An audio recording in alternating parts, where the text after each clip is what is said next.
Hello guys, kumusta po sa ating lahat? Ayan, so nagbabalik po ako guys, sana miss ko kayo. Grabe, 3 buwan po talaga na wala ako dito. Hindi ninyo ako nakita, hindi na ako nagparamdam. What's going on? What's happening kay single lady? Ayan guys, totoo lang po, gusto ko lamang po na humingi ng sorry po sa inyo guys ha, sa aking mga baguhan dito, sa aking mga loyal din na mga kaibigan, na mga subscribers. Sorry po sa inyong lahat at ako ay nanahimik ng 3 buwan. Ano kaya to? Bakit 3 buwan ako nananahimik sa inyo? Anong reason? Anong meron? Ayan. So as you can see guys, na parang haggard yung mukha natin.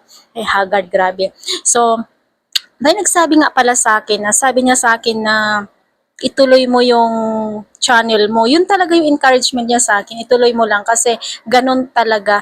Sa totoo lang guys, nanghihinayang ako na nanghihinayang po talaga ako na i ano i i-stop tong aking channel kasi nga andito lahat yung aking andito yung kumbaga andito nakatali lahat, okay? Kumbaga naka-documentary yung part ng aking buhay dito sa channel ko na ito. Ayan, tingnan nyo guys, yung pagsasalita ko parang hindi na siya dire-diretso, 'di ba? Parang may something na kinakabahan, nagpapanik. Ano ba ang meron kapag hindi ka na tumitingin sa camera, kapag wala ka nang kinakausap, yung sarili mo hindi mo na kinakausap, nakalimutan mo na actually. Ayan guys, no? So, well, anyway guys, ayan.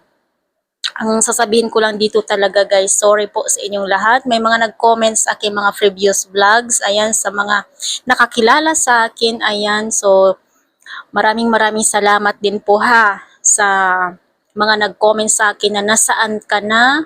Doon sa Facebook ko, nagsabi na ituloy mo lang, huwag kang magpanghinaan kasi ganun talaga kapag umpisa ka pa lang sa industriya na ito, sabi sa akin. So, hindi ko naman siya totally guys, wala sa isip ko na ihinto ito kasi syempre, manalo matalo, tuloy pa rin. Pero yung nangyari kasi sa akin, 3 buwan, parang mahirap na yun. Then, nag-research ako sa YouTube kagabi. Sabi ko, wala, 6 months pala yung palugit ni YouTube. Tapos, ano ka na dito, kumbaga, ma-demoralize ka na talaga. So, naisip ko, wala, sabi ko, totoo yun Sabi ko, naisip ko talaga, hala, totoo yun. Kasi nga yung kaibigan ko, yun ang nangyari sa kanya. Pero hindi pa siya monetize that time. Okay lang kung na-monetize na kasi parang considered na yun na makapagpahinga ka ganun.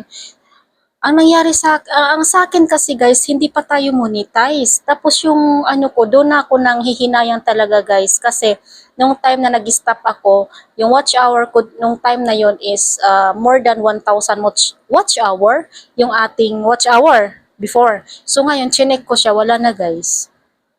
Walang natira.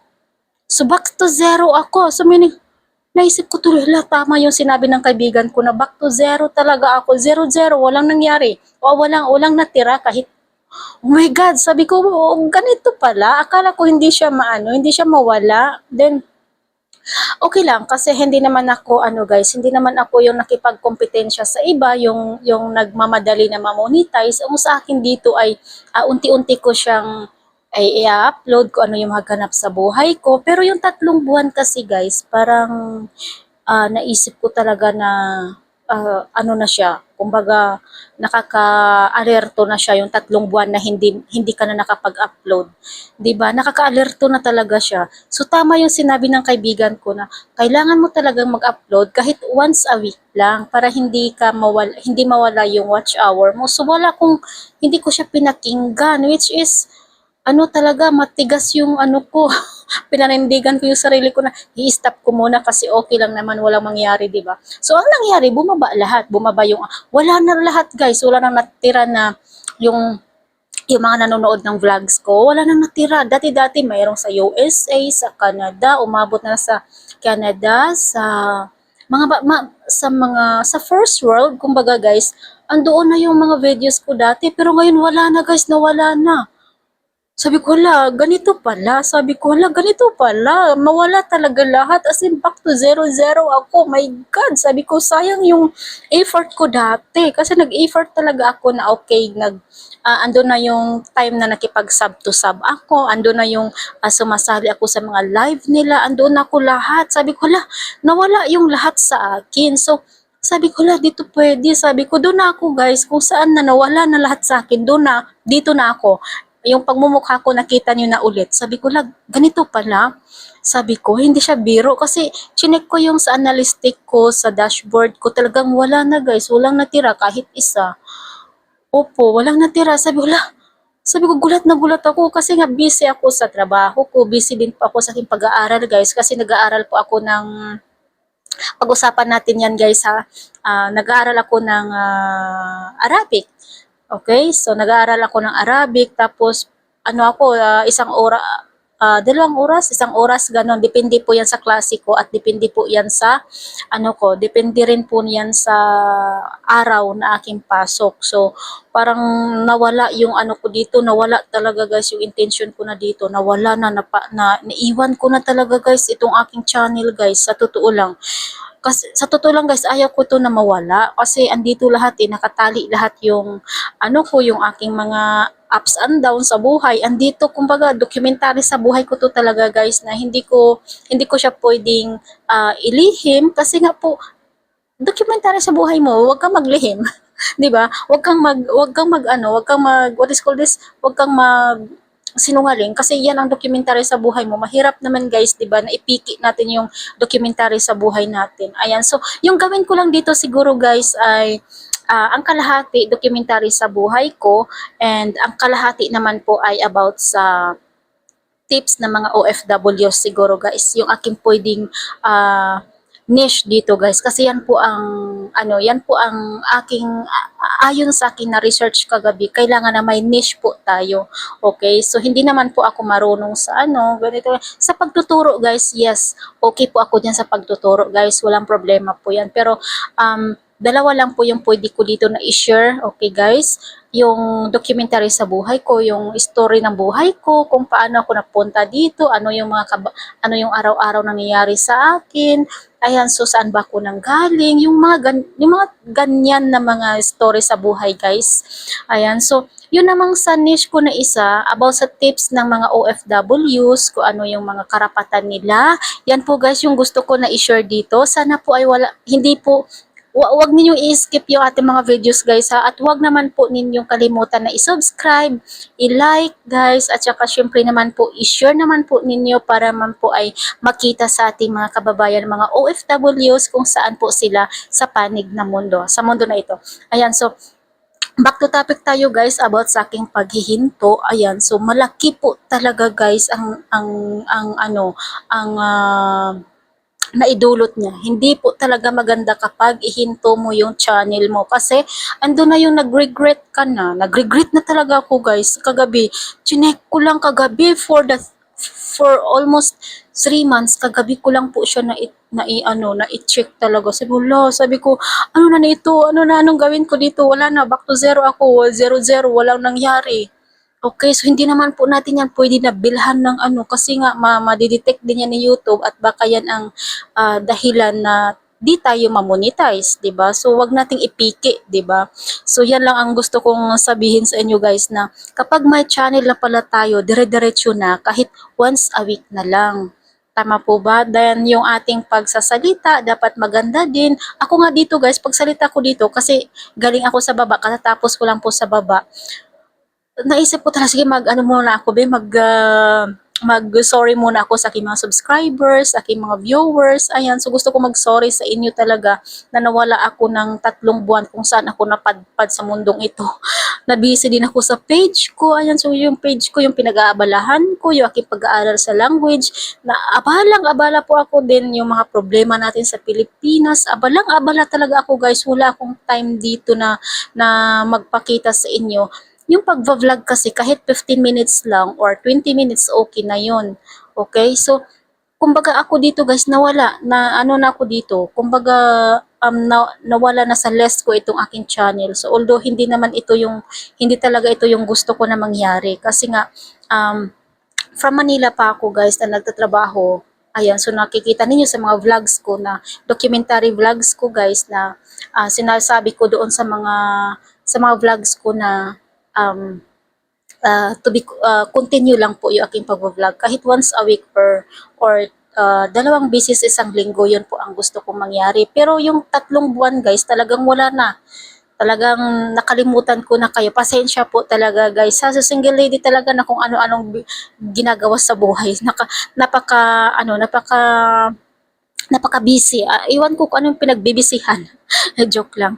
So yan guys, uulitin ko again. Ayan, so sorry po talaga sa 3 buwan na pananahimik ko sa inyo. Ayan, so sana po ay andyan pa rin kayo guys. Huwag naman ninyo akong kalimutan. Yung sa mga baguhan po. And if you are new on this video, please guys, subscribe to my channel. Ayan, so dalawa lang po yung niche na pwede ko dito guys na i-share sa inyo, which is ang aking documentary na buhay, yung ating mga karanasan dito bilang isang OFW dito sa bansa ng mga Arabo, and then yung tips ng mga OFWs kung ano yung pwede mong gawin, kung ano yung mga karapatan mo na pwede mong ipaglaban sa employer mo, or about ba sa mga benefits dito sa bansa ng mga Arabo. So pag-uusapan natin yan guys ha, sa susunod natin na pagtatagpo dito sa akin channel. Sa susunod natin ng mga video, I mean. So ayan guys, madami akong mga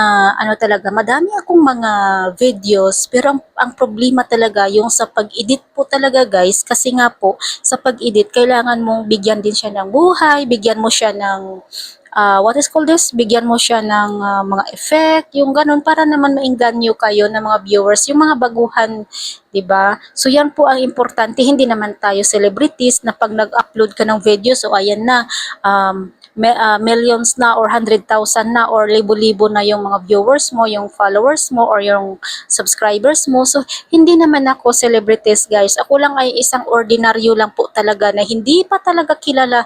No, ilan-ilan lang. Hindi pa ako umabot ng 100,000 views. Nasa 63 plus views pa lang ako talaga guys. So sa 3 buwan na pamamahinga ko, talagang malaki ang epekto guys. Malaking malaki po talaga. So yan, so babawi ako, hoping na once a week or 2 times a week ako na makapag-upload. So sisikapin ko yan guys, isisingit ko yan talaga guys dito. At pag-aaralan ko din po kung ano po yung mga magaganda na pwede nating i-share dito, lalong-lalo na sa mga OFWs guys, na mga kababayan natin na nagkaroon ng mga problema, nahurog, ganun, yung binigyan ng kaso sa amo. Ayan, so mayroon ako mga diyan guys, mayroon ako mga na-experience din yan talaga sa sarili ko guys, kasi diyan po ako nanggaling talaga. Kinasuhan ng amo dahil sa pagsiselos, yung ganun, naranasan ko din po yan guys. So gusto ko rin po yan na i-share dito sa inyo guys ha. Ayan, so sa mga OFW, shout out po sa inyong lahat. Sana wag po kayong mawala ng pag-asa. Ayan, so mag-pray lang po tayo guys. Yan po ang importante dito, mag-pray po tayo. Kasi kung walang prayers, hindi sasagot si Lord sa atin. So si Lord lang po yung ating sandigan, wala nang iba. Ano man ang mangyari sa mundong ito guys, si Lord lang po ang ating sandigan. Hindi na tayo sasandig sa ibang mga tao pa, kasi sila ay ordinaryong tao lang din po na katulad natin. So kailangan na andyan si Lord, isinter natin sa ating buhay. So yung pagkagising mo sa umaga, sabihin mo nga, mag-pray ka kay Lord. Sabihin mo na, Lord, salamat sa buhay ko, salamat sa hininga, salamat sa panibagong lakas, at bigyan mo pa ako ng mahabang pasensya para hindi makapagsagot-sagot sa amo. Yung ganun guys, parang na-comfort mo yung sarili mo, 'di ba po? So ayan guys, again ha, dalawang niche po yung pwede ko ditong gawin, at sana po ay suportahan ninyo guys. Hindi ko ito ipapangako sa inyo, pero ito po ay gagawin ko talaga sa sarili ko. Bagkus meron na po akong video, hindi ko pa siya talaga hindi ko pa siya nagawaan ng buhay. I mean, hindi ko pa siya talaga na edit, kasi kailangan natin siyang i-edit guys, para maganda naman po yung epekto niya, maganda naman po na panoorin ninyo guys, 'di ba? So yan, gusto ko siya na-edit at may upload dito sa video sa channel ko. At saka guys naman po, please lang po wag ninyo akong kalimutan guys. Mula umpisa andyan kayo, paki-subscribe, paki-like, comment na din po guys. Masaya na po ako na andyan kayo na makapag-comment sa aking mga vlogs, sa aking videos or sa susunod natin na mga videos. Ayan po. So yeah, hindi ko natataasan guys kasi 15 minutes na po ako. Single lady always saying, keep up the good works. Keep up the good works, ayan na. Hindi na makatugma-tugma yung ating sinasabi kasi parang yung napapanik ka na kasi matagal na nakahinto ka, di ba? So guys, thank you so much for watching and to God be the glory. Bye!